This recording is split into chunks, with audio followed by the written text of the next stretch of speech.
ઉંટવાડાના મંત્રીશ્રી અને સાથે કર્મચારીઓ એમના ટેસ્ટર, કોમ્પ્યુટર ઓપરેટર અને સફાઈ કર્મચારી ખાવામાં કોઈ દોણ ખાઈ ગયા છે, કેન વેચી માર્યા, છૂટક દૂધ વેચ્યું છે અને ડમી ગ્રાહક બનાવ્યા. 9 જેવા આશરે વધારે નીકળે છે, પણ 9 જેવા ડમી ગ્રાહક નહીં, એમના એકાઉન્ટ ખાતામાં પોતાના મળતી આવવાના ખાતામાં જઈ અને ખૂબ ખાવામાં કોઈ બાકી રાખ્યું નહીં. છેવટે ભેંસોની દવાઈ ખાઈ ગયા સાહેબ. પાટણ જિલ્લાનો આ સરસ્વતી તાલુકાના ઉંટવાડા ગામ, આ ઉંટવાડા ગામની જે દૂધ ઉત્પાદક મંડળી છે, આ દૂધ ઉત્પાદક મંડળીના જે સત્તાધીશો છે, આ સત્તાધીશો દ્વારા લાખોનું ફૂલેકું ફેરવવામાં આવ્યું છે અને આ ફૂલેકાની રજૂઆત દૂધસાગર ડેરીના ચેરમેન સુધી કરવામાં આવી છે, પરંતુ કેટલાય સમયથી કોઈ કાર્યવાહી કરવામાં આવતી નથી. કારણ કે આ જે પશુપાલકો છે, જે ખેડૂતો છે, આ દૂધ ઉપર નિર્ભર છે અને આ જે સત્તાધીશો છે, આ સત્તાધીશો દ્વારા લાખોનો ભ્રષ્ટાચાર કરવામાં આવ્યો છે. ડમી જે ખાતા બનાવવામાં, આ ખાતામાં જે દૂધ છે, દૂધ ભરાવીને નફો પણ પોતે આ ડેરીમાંથી ઉપાડ્યાના ગંભીર આક્ષેપ ગામ લોકોએ કર્યા છે. તો આ જે તમામ બાબત છે, આ તમામ બાબતને લઈને જે ઉંટવાડા ગામના લોકો છે, ક્યાં સુધી રજૂઆત કરી છે અને કઈ જગ્યાએ રજૂઆત કરીને ત્યાં સુધીનું પરિણામ શું આવ્યું છે, તેની તમામ બાબત તેમની જોડે જાણવાનો પ્રયાસ કરીશું. શું કહેશો દાદા, ક્યાં સુધી રજૂઆત કરી છે અને કયા પ્રકારનો ભ્રષ્ટાચાર કરવામાં આવ્યો? સાહેબ, ડેરીના ભ્રષ્ટાચાર બાબતે અમે મહેસાણા, વસાપુર, જિલ્લા રજિસ્ટર, કલેક્ટર કચેરી અમે તમામ જગ્યાએ સચિવને મેલ કરેલો છે, છતાં હજી સુધી આજ દિન સુધી અમને કોઈ સારા રીતે જવાબ મળેલો નથી સાહેબ. અંદાજે કેટલાનો ભ્રષ્ટાચાર આચરવામાં આવ્યો છે? ભ્રષ્ટાચાર સાહેબ 2018 થી 2022 સુધીનું ઓડિટ છે, પણ કમસે કમ 2012 થી આ લોકો ભ્રષ્ટાચાર કરી રહ્યા છે. એનો હજી સુધી અમે કીધું છે કે તમે 2012 થી ઓડિટ કરો, આનાથી ડબલ આશરે અંદાજે 1.5 કરોડ ઉપરનું ભ્રષ્ટાચાર નીકળે એવું લાગે છે.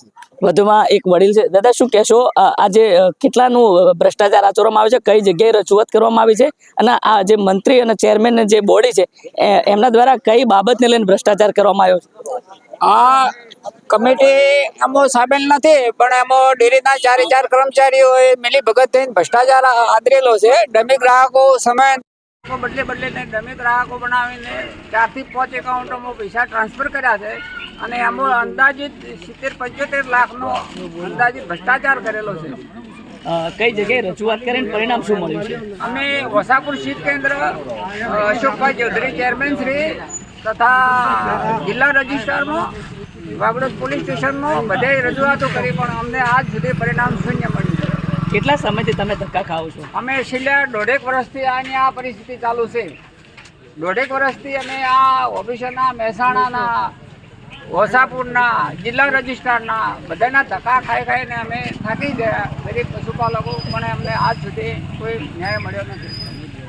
તમે જો તે પ્રકારે જે ઉંટવાડા દૂધ ઉત્પાદક મંડળીના જે પશુપાલકો છે, આ પશુપાલકોએ ઉપર સુધી રજૂઆત કરી, પરંતુ ક્યાંક ને ક્યાંક કાર્યવાહી કરવામાં આવતી નથી. આ એ પશુપાલકો છે જે દાંતરડાના હાથા પર પોતાનું ગુજરાન ચલાવે છે, પરંતુ હાલમાં જે ભ્રષ્ટ જે મંત્રી જે ચેરમેન છે, જે સત્તાધીશો છે, તેમના દ્વારા લાખોનું કરોડોનું ભ્રષ્ટાચાર આચરવામાં આવે છે. વધુમાં એક વડીલ જોડાણા છે. દાદા, શું કહેશો, આ જે ગામ છે શાના ઉપર નિર્ભર છે અને આજે કઈ બાબતને લઈને તકલીફ પડી રહી છે? અમારે કિસાનોનું, ગરીબ ખેડૂતોનું, મજદૂરો એમનું કામ છે અને એ મજૂરી કરીને ઘાસ લાવે, વેચાતું ઘાસ લાવે, બધું સાગરદાણે વેચાતું લાવે અને એ ગરીબોના પૈસા છે. અને એ ગરીબોના પૈસામાં અમે 2 વર્ષથી મહેનત કરીએ છીએ અને અમારે 4 છોકરા છે અમારા ગામના. એમને બોલાયા રમાપીરના મંદિરમાં, એટલે એમને કબૂલ કરેલું કે હવે અમે ચોરી કરી છે, અમે ભરી દઈશું. અને અમે 13 લાખ ભરાયા, ગોમ લાવે, અમને કોઈની મદદ કરી નથી. તો કીધું તમે ધીરે ધીરે ભરો. તો એ કબૂલ થયેલા કોઈ કારણોસર કોઈ અમને મળતી હોય, કોઈ એમ કે કંઈ ભરવાની કંઈક સહાય નહીં, એટલે મેં વારંવાર રજૂઆત કરવા છતાં હજુ કોઈ અમને કોઈને કાર્ય કરેલું નથી. તો કાયદેસરની કાર્યવાહી કરી આ બિચારા ગરીબોને પૈસા આપવાની વિનંતી એ જ. દાદા, કઈ રીતના મંત્રી અને ચેરમેનના ખાતા ખોલીના ખાતાઓમાં રૂપિયા નાખતા હતા અને દૂધ નાખતા હતા? અમારું કહેવું છે કે ડમી ગ્રાહક, ધારો કે હું મંત્રી છું અને તમે ડમી ગ્રાહક છો, એટલે તમારું દૂધ છે નહીં, ભેંસ છે નહીં, કશું નથી, પણ તમારો જે બેંકમાં નંબર મારો હોય, પૈસા મૂકીએ એટલે સમજાય ખાતામાં, એટલે ખાતામાં બેંકમાં જાય હું લઈ લઉં. એટલે પેલો નરોગી કરે કે આ લોકો ભણ પ્રજાને શું ખબર પડશે? શું કહેશો, આ દાંતરડાના હાથા ઉપર અનેક મહિલાઓ છે જે ઘરનું પૂરું કરતી હોય છે, પરંતુ આ પ્રકારે ભ્રષ્ટાચાર આચરવામાં આવે છે, તેમના પરિવાર ઉપર શું અસર પડે? એમના પરિવાર બિચારાને છે ને વિદ્યાર્થીની છોકરાની ફી ભરવા નથી, એ પોતે મજૂરી કરીને હોજનું 2 ટંક ખાય છે, એમનું પાપ લાગશે ગુજરાતના ઘરનું. સત્ય હકીકત છે કે આ લોકો ભ્રષ્ટાચાર કરેલો.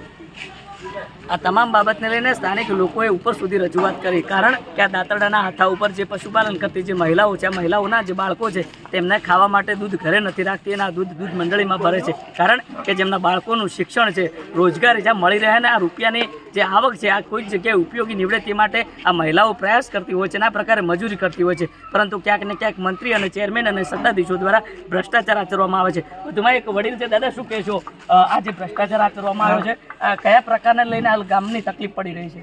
એમનું તો 3-4 વખત એમને બોલાયો, 2 વર્ષથી બધા હેડે છે, બરાબર છે, પણ એનો કોઈ જવાબ નહીં કે અમે રૂપિયા ભરો, તમે ખોટા કાઢા છે, ખોટા ડમી ગ્રાહક બોલાવે છે, એના રૂપિયા ભરો, પણ એમને કોઈ રૂપિયો ભર્યો નથી. એકબીજા પે ઠેલવી બને મંત્રી પછી બીજા જે એના એકબીજા પે ઠેલવી બને છે, કોઈ રૂપિયો ભર્યો ને ખાલી 13 લાખ રૂપિયા ભર્યા અમને ગોમવાળી ભરાઈને 13 ભર્યા.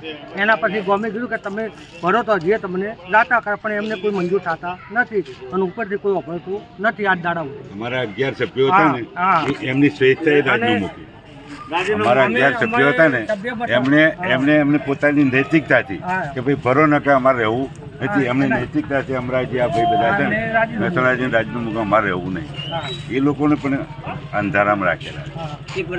વધુમાં એક દાદા આપણી સાથે છે, તેમને દાદા શું કહેશો, કઈ બાબતને લઈને તમે રાજીનામું આપ્યું છે? અમે રાજીનામું એ રીતે આપ્યું કે તમારી મંડળી ચાલુ રાખવી હોય તો તમે કમિટી આખી રાજીનામું મૂકી દો અને વહીવટીથી મંડળી ચાલુ રહે, ડેરી ચાલુ રહે એટલા માટે અમે રાજીનામું આપ્યું. શું કહેશો, આ ભ્રષ્ટાચારને લઈને આ જે પશુપાલકો છે, પશુપાલકોને કેટલી તકલીફ પડે છે? તકલીફમાં તો અમે રાજીનામું આપવાનું કારણ એ કે ભાઈ આ અમે સભાસદ હશે તો ચાલુ રહે નહીં, કે તમે વહીવટી આવશે તો ચાલુ રહે. અમે રાજીનામું મૂકી દીધું સીધા બધી નાની ગામડામાં. ઉપર સુધી રજૂઆત કરી, કોઈ કાર્યવાહી કરવામાં નથી આવતી. ઉપરથી કોઈ રજૂઆત કરી પણ કોઈ કાર્યવાહી 1.5 વર્ષથી કોઈ આવી નહીં કાર્યવાહી. તો આ હતા ઉંટવાડા દૂધ ઉત્પાદક મંડળીના જે પશુપાલકોનું કહેવું છે કે જે દૂધસાગર ડેરી છે, ડેરીથી લઈને જે પ્રકારે જે રજૂઆત કરવામાં આવી છે, પરંતુ હજુ સુધી કાર્યવાહી કરવામાં નથી આવી, કારણ કે એ પશુપાલકો છે કે દાંતરડાના હાથા ઉપર પશુપાલનનો વ્યવસાય કરે છે. ક્યાંક જે પાણી જે આ વિસ્તાર છે પાણી ન હોય તો સૂકો ઘાસચારો વેચાતો લાવીને પશુઓને નિર્ભર કરાવે છે અને આ પ્રકારે દૂધ મેળવે છે, પરંતુ ક્યાંક ને ક્યાંક આ જે દૂધ ઉત્પાદકના જે સત્તાધીશો છે આ સત્તાધીશો દ્વારા ભ્રષ્ટાચાર આચરવામાં આવે છે. તો કે તમામ બાબતને લઈને દૂધ ઉત્પાદક મંડળના સત્તાધીશો શું કહી રહ્યા છે તે પણ તમે સાંભળો. જોકે પાટણના સરસ્વતી તાલુકાના ઉંટવાડા જે ગામ છે ને આ ગામની દૂધ ઉત્પાદક મંડળી છે, આ દૂધ ઉત્પાદક મંડળીના જે મંત્રી છે આ મંત્રીને અવારનવાર ટેલિફોનિક સંપર્ક આ તમામ બાબતને લઈને કર્યો હતો, પરંતુ મંત્રીએ ફોન ઉપાડવાનું ટાળ્યું હતું. જોકે આ જે દૂધ ઉત્પાદક મંડળી છે આ મંડળીના જે દૂધસાગર ડેરીના જે વહીવટદાર છે, વહીવટદારનો અમે ટેલિફોનિક સંપર્ક કરી આ સમગ્ર મામલે શું તપાસ કરવામાં આવી છે અને કઈ બાબતને લઈને હાલ તપાસ ચાલુ રહી છે. જો કે આ બાબતે જે વહીવટદાર છે, વહીવટદારે કહ્યું કે ભ્રષ્ટાચાર આચરવામાં આવ્યો છે, અમે કબૂલ કરીએ છીએ, અમે રિપોર્ટ આપ્યો છે, પરંતુ જે પોલીસ મથકે અમે અમારા તરફથી લેખિત રજૂઆત આપી છે. પોલીસ મથકે આ જે પણ વ્યક્તિ દ્વારા જે ભ્રષ્ટાચાર આચરવામાં આવ્યો છે, મંત્રી હોય, કોમ્પ્યુટર ઓપરેટર હોય, આ લોકો સામે ફરિયાદ માટે અમે લેખિત આપ્યું છે, પરંતુ હજુ સુધી ફરિયાદ કરવામાં આવી નથી. જો આ ફરિયાદ કરવામાં આવે તો અમે કાર્યવાહી કરીશું. જો કે તમામ બાબતને લઈને જ્યારે વાગડોદ પોલીસ મથકના જે પીએસઆઈ છે આ પીએસઆઈનો અમે ટેલિફોનિક સંપર્ક કર્યો હતો, ત્યારે પીએસઆઈએ કહ્યું કે સરકારી ઓડિટ બાકી છે, આ લોકો જે ગામ લોકો છે, જે પશુપાલકો છે, આ સરકારી ઓડિટ કરાવે અને સરકારી ઓડિટનો જે આંકડો છે, જે રિપોર્ટ છે, એ રિપોર્ટ આવ્યા બાદ જ અમે ફરિયાદ દાખલ કરી, કારણ કે ઉપરથી જિલ્લા પોલીસ વડાએ કહ્યું છે કે જ્યાં સુધી સરકારી ઓડિટ ન થાય અને સરકારી ઓડિટનો રિપોર્ટ શું આવે છે, અહેવાલ શું આવે છે, ત્યારબાદ જ તમે ફરિયાદ દાખલ કરજો. જોકે આ તમામ બાબતને લઈને જે દૂધ ઉત્પાદક મંડળીના જે સત્તાધીશો છે આ સત્તાધીશો દ્વારા લાખો કરોડોનો ભ્રષ્ટાચાર આચરવામાં આવ્યો છે, પરંતુ ક્યાંક ને ક્યાંક જે ઓડિટ છે, જે કાર્યવાહી છે, કાર્યવાહી કરવામાં ઢીલી નીતિ અપનાવવામાં આવી છે. કારણ કે આ જે પશુપાલકો જે છે આ પશુપાલકો દાંતરડાના હાથા ઉપર આ દૂધ ઉત્પાદન કરે છે અને દૂધ ભરાવે છે, પરંતુ ક્યાંક ને ક્યાંક આવા લોકો છે જે ભ્રષ્ટાચારીઓ છે લાખો કરોડોનું દેવાળું ફૂંકે છે અને પોતાનું પેટ ભરે છે, અને બીજી બાજુ ગરીબ જે પશુપાલકો છે આ ગરીબ પશુપાલકોના રૂપિયાનો દેવાળું ફૂંકવામાં આવે છે. અનેક રજૂઆત કરવામાં આવે છે, પરંતુ કાર્યવાહી કરવામાં આવતી નથી. આવનાર સમયમાં દૂધસાગર અને પોલીસ દ્વારા કેવી કાર્યવાહી આ લોકો સામે કરવામાં આવે છે તે તો આવનારો સમય બતાવશે.